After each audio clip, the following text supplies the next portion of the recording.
Bangkok Pat. How you doing, man? Nice to meet you. Cheers.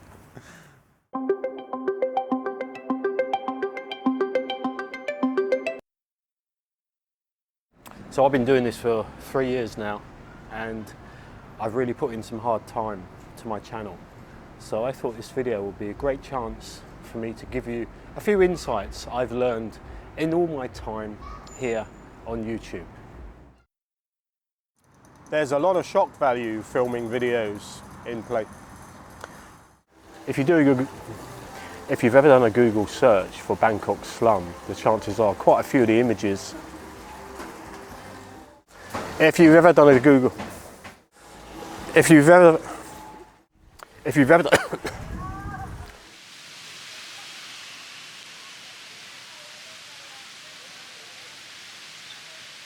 well, it's not often I do videos in settings like this, but it's pissing down with rain outside, so I thought, well, why not? Anyway, let's talk about some of the finer moments in the last 3 years. There's just been so many, I can't put my finger on any particular occasions that have really stood out. I mean, every time I go out and shoot a video, it's a completely new adventure for me, and I always do my best to put 100% into every video project. And I really love doing it, of course. But if I had to pick a few good moments, one of them would be Bangkok Karma. That was the film I shot with Christopher G. Moore last year. I only put the trailer out on my channel, and the actual film itself, it was actually not made for me, it was made for Chris. But here's a few clips anyway. People got upset when you investigated an old missing persons case. Officially, Pooh's case was a cold case, lost in the freezer of time. The advice Colonel Pratt, my police patron and friend, had given me was to let the Pooh case go, move on. But I had a problem. I wasn't any good at letting go of an unfinished job.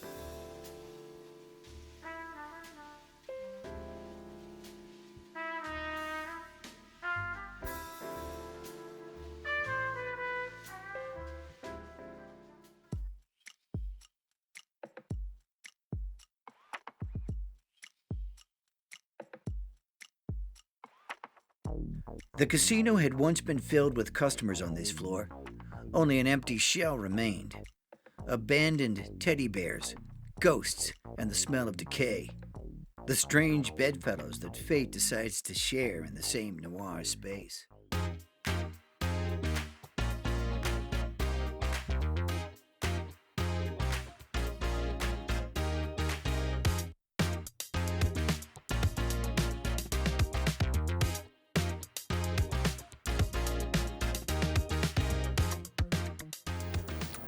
So that was a lot of fun to make, and I'm thinking of reshooting parts of it to put on this channel, because one thing you realise when you go to screenings, you see your own work on the big screen, and I could really see where I'd gone wrong filming this, because I had the documentary state of mind in terms of the shots and the transitions and that kind of thing. So it wasn't a bad film at all, but you're constantly improving when you do this kind of thing. So that will be something for the future. Postman Pat, black and white cat. Oh man, it's Bangkok Pat. This is the right guy to talk to. Hey man, how you doing? How you doing, man? Pretty good. Hey, do you know anything about this guy? Dana. Dana. Okay. He's a tough man to track down, but I can give you a good idea of where he lives, somewhere. This is quite a historic canal, right? Oh yeah? It was dug 1853. And I'm just going off on history bullshit. I got to stop doing that. Dana lives quite a way down. In fact, come to think of it, where we are now, he lives way down the river. Really? He lives, you know, there's an old building. Yeah. It used to be the old fire station. It was closed down in 1963. Now they're thinking of building, head for the river. Okay.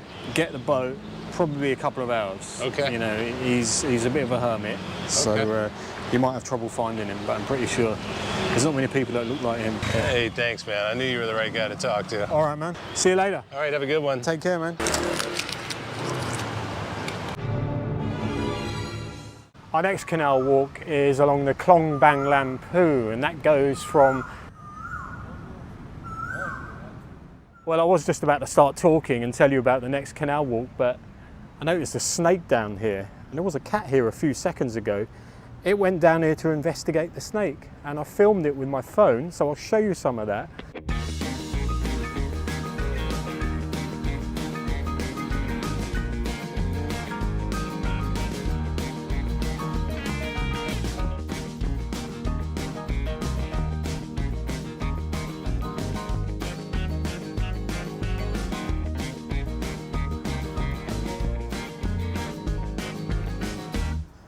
So why the cats in the videos? A lot of people ask me that.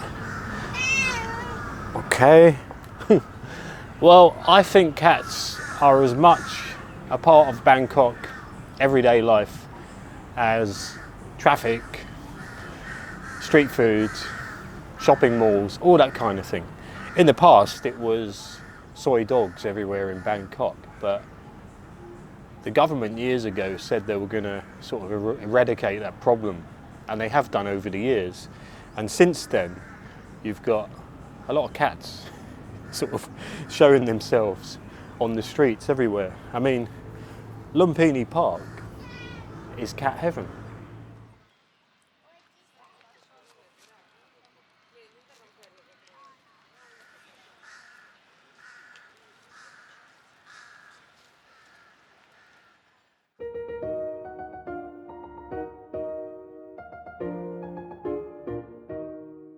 I get asked quite a bit, is there fierce competition and rivalry between YouTubers here in Thailand?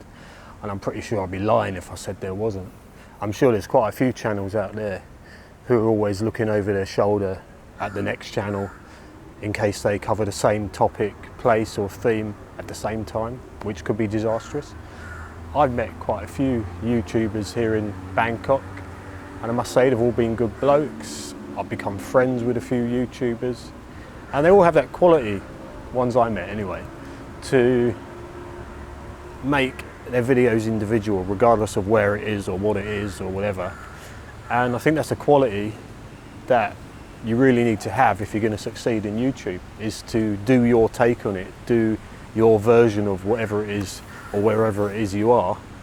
And yeah, I think that's a very important asset to have. I'm thinking of starting a new channel. Really? What kind of channel are you thinking of starting? Walking videos, but I walk backwards and then play it in reverse.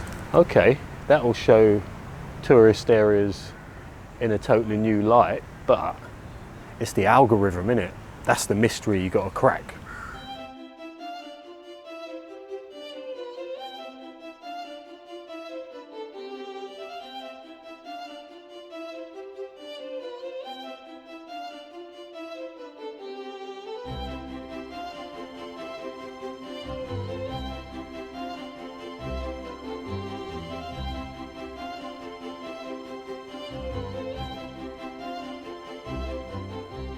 So this algorithm, it's a bit of a mystery, isn't it? You know, sometimes you really put a lot of love and effort into a video and you edit it with all the affection and devotion, and then the algorithm seems to throw it under the bus, and you think, shit, I know that was a good video. Why hasn't it been recommended to that many people? Because I know if it was, it would get a lot of views, but it doesn't seem to be how the algorithm works. There are ways of massaging it apparently, and whining and dining it, getting your wicked way, if only that was possible.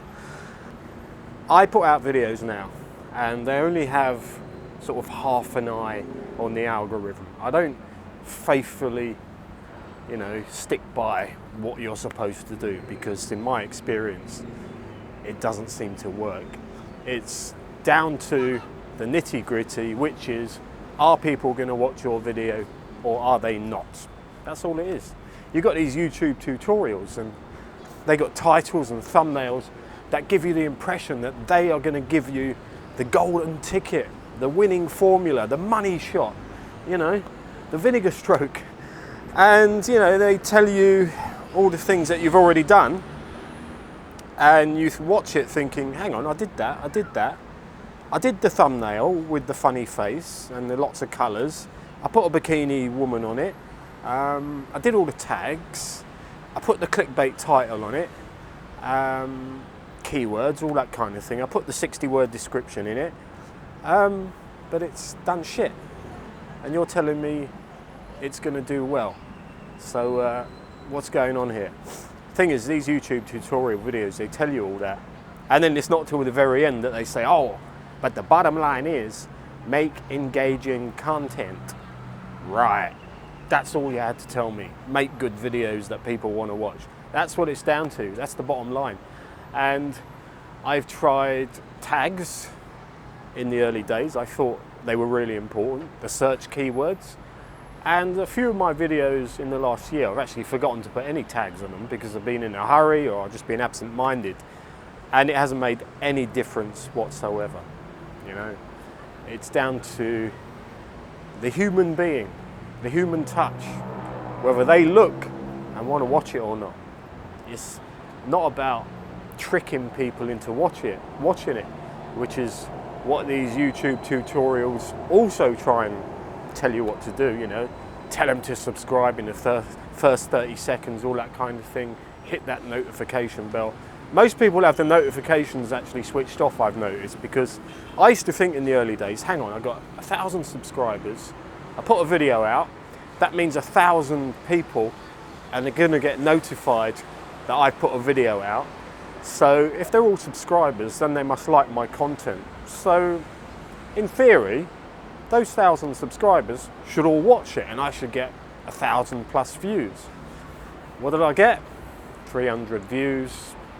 And, you know, I thought, how do you crack this? I did a video last month and it was about a Japanese MMA fighter, Muay Thai fighter, who came to Bangkok to fight, to make money and fight. And I followed her for a couple of weeks, went to one of her fights, filmed it all, interviewed her loads of times, filmed the gym and spoke to her teacher.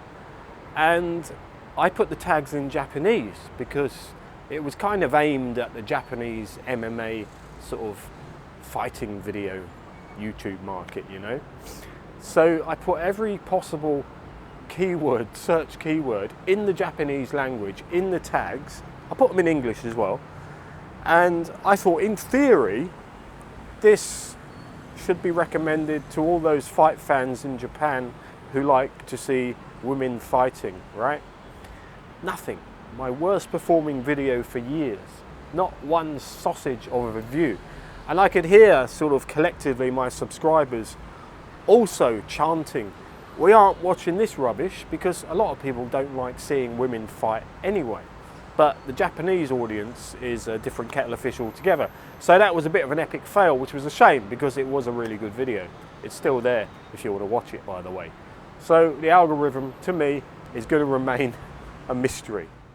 I just thought I'd mention this actually, add this on. TubeBuddy, VidIQ are decent add-ons, but once you've sort of exhausted it and you find that it's not really doing as much as it claims it will, then you can unsubscribe because they're good at giving you ideas on how to get your videos noticed. TubeBuddy has an SEO score generator which will give you all the ideas on how to get search engine optimization, and those ideas are very, very useful, but they don't necessarily guarantee success. My videos in the last couple of years, as my channel has grown a lot and I've got more views, the SEO scores on all those videos were 15 to 30 at best. Frank, what about the algorithm? Do you massage it with every video? Do you always have an eye on it? I try it, but I'm not really good experience in this. I do what all people know about: title, putting the trigger words inside, putting the text inside, making good description. But to be honest, I think the algorithm also depends a lot of the content you talk in your videos. And if you talk a lot, they transcript it, and the transcription maybe they put it in the search algorithm. I wonder if there's any YouTuber who has inside knowledge of the If algorithm. yes, he is in the higher class of the views, Yeah. of course. Because some of the videos that go viral, I mean, seriously, they are bizarre. Yeah. I mean, how do they choose? Yeah, sometimes I wonder too, because the first what you see when you're starting your YouTube page is the recommendations, Yeah, and then you look the thumbnails. yeah, And sometimes the thumbnails are really triggering, like the edgy headline which catches you, or interesting face or place. But sometimes I not understand. There's just a tree, Bangkok, and it has 1 million views, and you think how? it's hard to crack, isn't it? But you know, we keep trying. Frank, cheers. Thank you for talking. Don't forget to subscribe to This would be Franco7, great. and like I said earlier, he does the kind of walking videos I like, because there's a nice bit of commentary as well.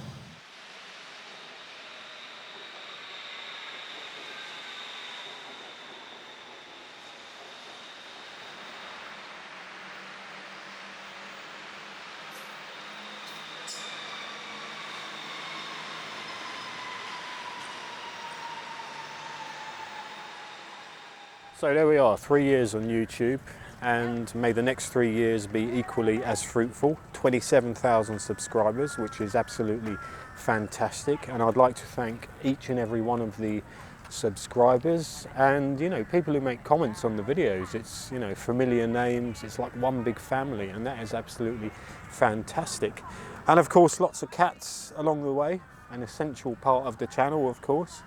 So I just got to say thanks for everything.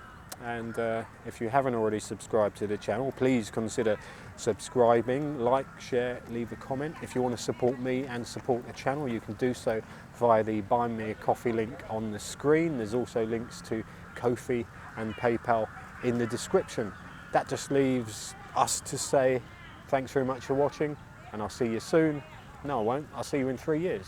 Just kidding. See you soon.